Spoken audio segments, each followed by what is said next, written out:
Let's talk about leather. Now we all love a leather jacket, but what does it mean when leather becomes more than clothing and becomes a community? Welcome to Subculture Sundays, my name is Parker. I am incredibly passionate about all things alternative lifestyle, subculture and community. Today we're going to be having a little look at the history of gay male leather subculture, specifically focusing on the leather man side of things. Before I get into this, I want to emphasize how important lesbians have been in the history of leather subculture as well. However, I will save that for another day. We can trace back the formative beginnings of gay leather subculture to post-World War II America, so the back end of the 1940s. There's an undeniable brotherhood between motorcycle clubs and early leather subculture. Returning soldiers established motorcycle clubs to create spaces to continue new bonds between men and to exist as gay men. The first ever gay biker club was called Sata MC, and it was founded in 1954 in LA, and it's still active today.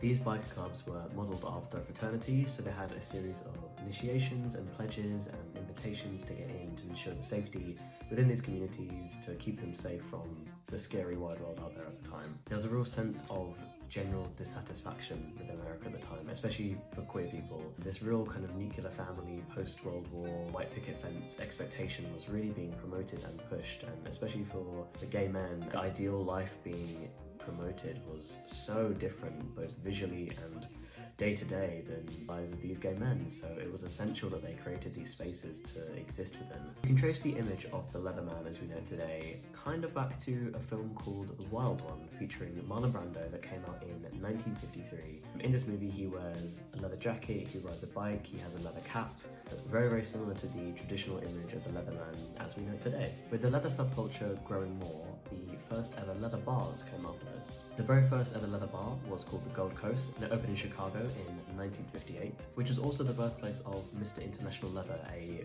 renowned competition that's still going on to this day. Shout out to all my leather title holders out there, you're all doing a fantastic job for the community. As more leather bars opened, as more clubs were established, as more biker groups were made, as more titles were created, leather culture began to grow organically and bigger. More leather people were made in the process. Bringing this into 2026 as we know it, leather culture is hugely alive and breathing still. If you're interested in this subculture, I highly recommend checking out your local leather bars or clubs or parties. Reach out to local leather people or title holders. They're a very welcoming community. People will point in the right directions for sure. Despite the scary exterior, leather people are some of the kindest, warmest people I've ever met. I find leather spaces to be so welcoming and gentle and kind, and people are always open to answering questions, so if you're new and afraid, just ask away. People are usually quite nice. Also, everyone looks good in leather jackets, so come on. Thank you very much for watching, and I'll see you next Subculture Sundays.